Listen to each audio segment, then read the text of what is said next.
안녕하십니까. 6월 평가원 시험 보느라 고생 많으셨고요. 몇 가지만 좀 전달을 해드릴게요. 제가 문제를 봤을 때의 느낌과 여러분이 앞으로 어떻게 공부했으면 좋을 것 같다. 이런 느낌들 도움이 분명히 되실 거라고 믿고요. 한번 이야기를 해보도록 하겠습니다. 길게 얘기하지 않겠습니다. 짧고 굵게 한번 이야기를 해볼게요. 우선 난이도가 굉장히 어려웠습니다. 체감적인 난이도는 굉장히 높을 거라고 생각하고요. 꼭 등급 컷을 확인 한번 해보십시오. 대충 보니까 1컷이 80점 초반이고요. 2컷이 70점 초반, 3컷이 60점 초반입니다. 그러니까 컷이 굉장히 낮은 이유는 분명히 있을 거고요. 물론 나와봐야 알겠지만 거의 뭐 그 고3들이 보는 교육청 모의고사 수준이지 않을까.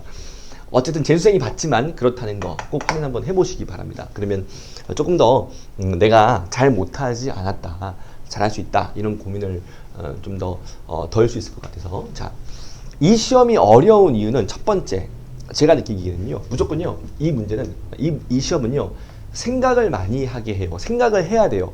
그러니까 어디까지는 막 대입하고 나열하고 문제를 푸는데, 그냥 그렇게 풀고 보고 풀어서 답이 나올 거라고 생각하시면 안 됩니다. 어느 순간, 물론 다 그러진 않지만 어느 순간에는 이게 뭘 의미하지? 이 조건이 어떤 해석적인 의미를 갖지? 라고 생각을 해보시면서 판단을 해낼 수 있어야 돼. 사고력이라고 하죠. 그죠? 이런 것들을 많이 요구했어요. 그래서 여러분이 느끼기에 문제가 어려울 것 같습니다. 오케이? 물론요, 제가 이 말 하는 건 앞으로 생각만 하자, 이건 아니에요. 이거와 함께 유형별로 정리를 하셔야 되고요. 단순 암기, 잡공식 같은 것들을 아는 것들은 필요하다고 봐요. 이것들을 무시할 수 없어요. 하지만 그것들을 해서 문제를 풀어가는 과정에서 그걸로만 해결할 수 없고요. 어느 순간에 어려운 문제들은 꼭 뭔가에 대한 판단, 이런 것들을 요구하고 있습니다. 문항을 좀 보시면 뭐 예를 들어 12번 뭐죠? 등차 수열 문제. 등차 수열을 합한 것도 BN이 등차라는 거죠. AN이 공차 D면 PN은 1이다. 이런 것들에 대한 판단. 그 다음에 세 개의 교집합이 나오기 위해서 어떤 것들이 같으면 되지라고 하는 것들에 대한 고민과 판단. 그냥 막 같다고 대입하고 같다고 더할 게 아니고 어떤 것들이 같으면 되지, 이런 고민을 하셔야 되는 거예요. 13번 도형 문제. 이것도요. 그런 느낌이 있잖아. 사인과 코사인 법칙, 사인 법칙을 통해 관계를 맺는 거, 관계를 맺어야 될 것 같아. 구하고자 하는 것들을 보시면서 14번 속도, 가속도, 넓이 문제. 얘도 마찬가지예요. 어떤 그림에서, 어떤 케이스에서 변이가 최대가 될까에 대한 판단. 그냥 막 계산하지 않죠. 그죠? 그런 것들에 대한 판단들을 요구하는 문제가 많았습니다. 뭐 최고봉이라고 하면 미적 28번이죠. 이런 것도요. 왜 연속 조건을 줬지? 왜 연속인 조건을 어떻게 사용하지? 이런 상황, 이렇게 되는 판단이 너무 어려웠어요. 그래서 저는 어쨌든 이 시험은요, 제가 지금 다 말하지 않았습니다. 시간상. 어쨌든 생각해야 될 문제, 사고력을 요구하는 문제들이 굉장히 많았다. 이런 생각이 좀 들고요. 봐봐. 어떻게 여러분이 얘를 대처할 건데? 이게 더 중요한 이야기야. 보세요. 첫 번째는요, 이건 제가 해야 될 일이에요. 좋은 문항과의 만남이 필요합니다. 그러니까 생각을 요구하는 문제들을 경험하면서 난 왜 얘를 떠올리지 못했지?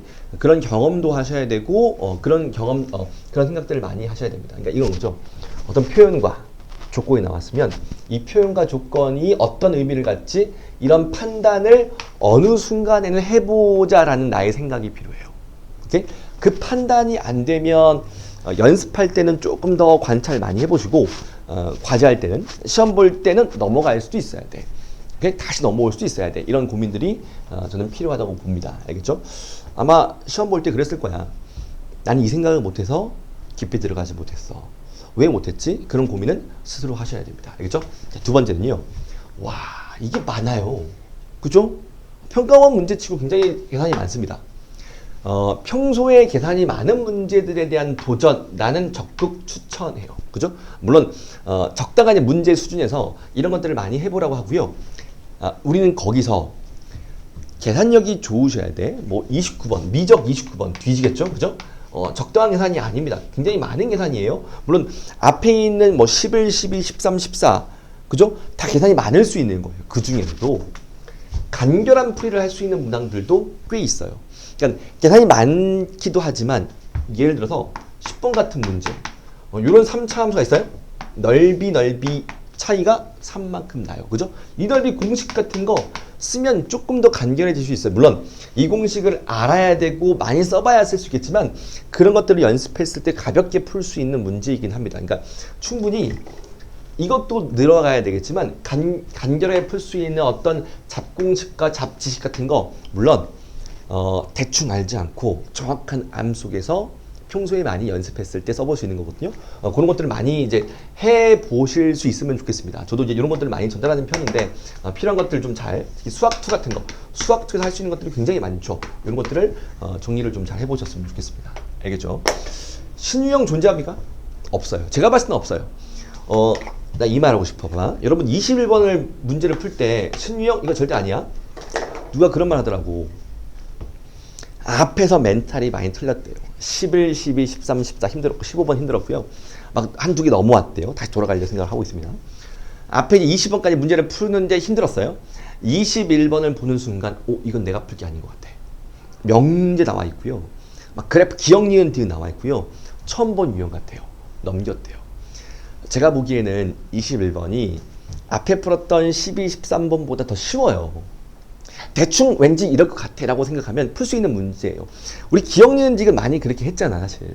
그냥 그런 문항인데 설마 나의 선입견 가지고 그걸 넘기지 않았을까, 그걸 넘어갔을까, 이런 고민이 좀 들긴 합니다. 이거는요 문제를 해결하려고 하는 사고력과 어떤 집중력과 해석력 같은 것들이 조금 더 길러지셔야 돼요. 그러면 문제를 몰입할 수 있는 힘이 생겨요. 평소에 문제 많이 푸시고 시험 많이 보시면 가능해지거든요. 물론 그렇다고 실무를 많이 풀라는 건 절대 아닙니다. 어쨌든 신유형 같은 건 잘 존재하지 않습니다. 하물며 나오더라도 집중해 읽으세요. 무조건 우리가 했던 범위 내에 문제가 있는 거고요. 그 안에서 풀 수 있는 문제일 거라고 저는 확신합니다. 알겠죠? 어쨌든 이런 거 잘 했으면 좋겠고요. 자, 네 번째 중요한 얘기가 돼요. 선택 과목의 의미가 있어요? 저는 없는 것 같아요. 저는 개인적으로 이 시험 굉장히 아쉬운 시험이라고 보거든요. 그러니까 선택 과목의 의미 부여를 할 수 없다고요. 없다고요. 보세요. 미적의 의미 있는 세 문제를 봐봐요. 물론 28번은 의미가 있다고 볼 수 좋은 문제이긴 합니다. 근데 28번 단순 미분법 공식, 연속 조건에 대한 어떤 해석? 여러분 제가 이 해설 강의 같은 거 이런 거 다 찍어서 제 유튜브에 올려놓긴 하거든요. 어쨌든 28번이 우리 미적분학에서 어떤 의미가 있는지를 고민해 보셔야 돼요. 저는 그게 없다라고 봐요. 없다라고 봅니다. 그러니까 이 봐봐. 아니 29번은요. 음함수 미분이야. 여러 가지 미분법에서 음함수 미분은 해야 될 소양이긴 해요. 근데 음함수 미분하고 대입하고 그다음 그죠? 곱해서 마이너스 1 열심히 연립하는 문제군요. 단순 그냥 계산이에요. 근데 봐봐. 음함수 미분에서 중요한 건요. 합성함수 미분이 가장 핵심이고요. 의미 있는 문제들은 역함수 미분이에요. 근데 그런 것들을 내지 않고 이런 문제를 냈다. 조금 고민이 돼요. 만약에 이 시험이 이투스 시험이었어요. 사방이 욕을 할 겁니다. 와 이런 거지 같은 시험 볼 필요가 있겠냐? 평가원이기 때문에 따라가요? 따라가기엔 너무 무모해요. 30번 수열극한 급수의 계산 문제 나오겠어요? 물론 내가 이제 함부로 말할 수는 없어요. 함부로 말할 수는 없지만 이제 전범위로 넘어간다면 당연히 적분, 미분의 그래프에서 물론 미분의 그래프에서 나올 수 있는 몇 가지 케이스들이 있거든요. 그런 것 중에 하나가 나오지 않을까. 도형 문제가 안 나왔어요. 이건 지켜볼 만한 상황입니다. 하지만 도형 문제는 최근 2년간 문제들이 계속 출제됐기 때문에 이전의 데이터를 봤을 때 충분히 나올 수 있을 확률이 높죠. 그죠?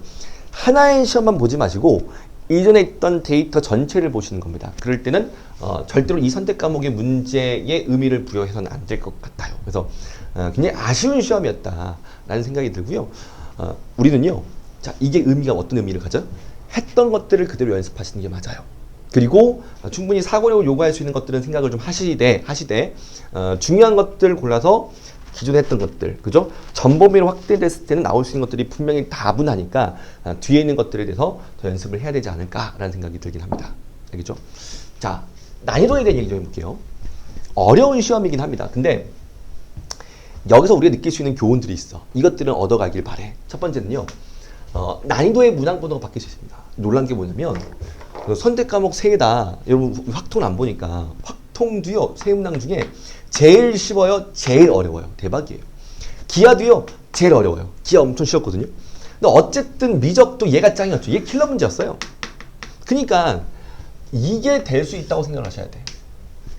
여러분 저한테 이 문항을 검토하라고 맡겼다고 한다면 저는 검토를 많이 한 중에 있는데 저는 무조건 문항번호를 바꿨어요. 이게 얘보다 더 어려워요. 이러면 안 되지 않을까요? 저는 무조건 바꿔요. 그냥 앞으로 안 바꿔야겠어 우리 이투수도. 그럼 욕을 또 엄청 하겠죠. 그죠? 근데 어쨌든 바뀔 수도 있다. 그러니까 뒤에 있는 21번, 20번, 또 22번도 어렵지 않았고 생각보다. 그러니까 그런 문항들에 대해서 어떻게 뭔가 풀 수 있을 것 같다는 생각을 가지고 해석해보는 게 맞지 않을까. 자, 이런 고민을 하셔야 될 것 같습니다. 알겠죠? 그죠? 자, 준킬러와 킬러 경계 무너졌어요. 그죠? 그런 건 아셔야 돼. 오히려 이게 없어요. 예전에 나왔던 초킬러 이런 건 절대 없습니다. 얘가 10문항 있어요. 그죠? 더 우울한가요?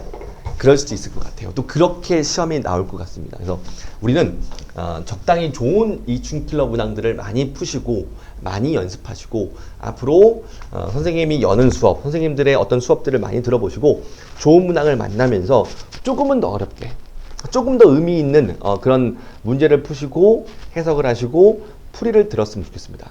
항상 말하지만 내가 맞은 문항도 풀이를 들으시고 쉽게 풀 수 있는 방법들을 고민하시고 그리고 맞은 문항도 다시 보시면서 정확히 리뷰하시고 이런 것들도 많이 하시고요. 의미 있는 문항 많이 푸시면서 분명히 수능 때까지 함께 하고 많이 공부하시면 분명히 좋은 결과 있을 거니까 긍정적인 자신감을 가지고 마지막까지 함께 했으면 좋겠습니다.